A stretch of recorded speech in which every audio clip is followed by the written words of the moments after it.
تعالوا نشوف حاجة غريبة شوية. عمرك سألت نفسك ليه الطيارات لونها أبيض؟ أو ليه في ثقب صغير في قفل الباب؟ طب ليه في خطوط على الطريق؟ الحاجات دي بنشوفها كل يوم، لكن قليل جدا اللي يعرف سببها الحقيقي. والأغرب إن ورا كل حاجة منهم سبب علمي ذكي جدا. خلينا نكتشفهم مع بعض. السلام عليكم ورحمة الله وبركاته. معاكم عمر أفندي، ودي قناة عقل فضولي. نبدأ بأول حاجة، الطيارات.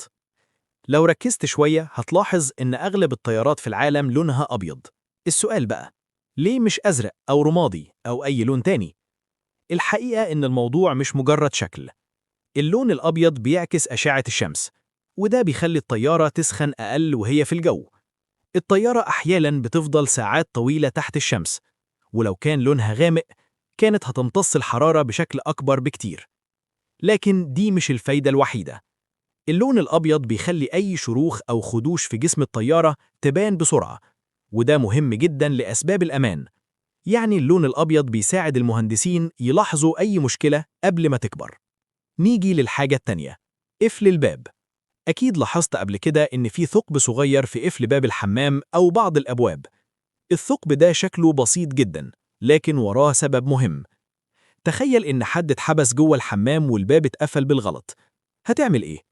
علشان كده المصممين عملوا الثقب الصغير ده. الثقب ده يسمح لأي حد من بره يفتح الباب بسهولة باستخدام دبوس أو مفك صغير. يعني ببساطة الثقب ده موجود علشان الطوارئ. نيجي للحاجة التالتة، الخطوط اللي على الطريق.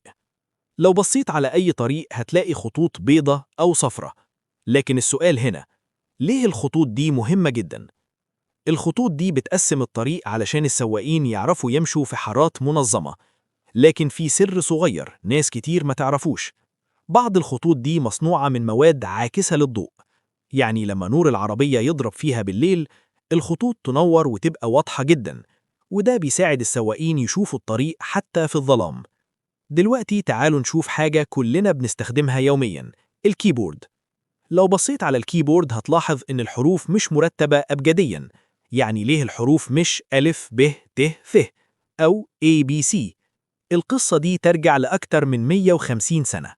زمان لما كانوا بيستخدموا الآلة الكاتبة، لو شخص كتب بسرعة، بعض الأذرع المعدنية كانت بتخبط في بعض وتعلق. فالمخترعين قرروا يرتبوا الحروف بطريقة تبعد الحروف المستخدمة كتير عن بعضها علشان يمنعوا التشابك ده.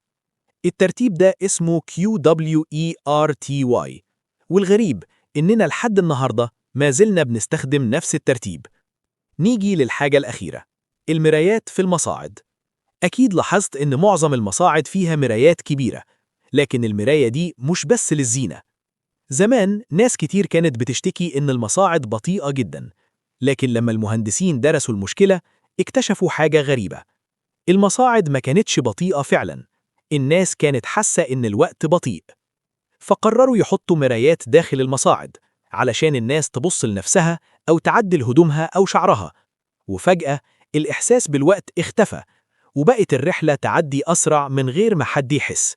وده مثال بسيط إزاي أحياناً حل المشكلة ما بيكونش تقني لكن نفسي. العالم حوالينا مليان تفاصيل صغيرة، حاجات بنشوفها كل يوم، لكن قليل جداً اللي بيسأل ليه. وكل ما الفضول يزيد، كل ما نكتشف إن أبسط الأشياء وراها أفكار عبقرية. دلوقتي قول لنا في التعليقات، إيه أغرب حاجة بتشوفها كل يوم ومش عارف سببها؟ يمكن تكون موضوع الفيديو الجاي.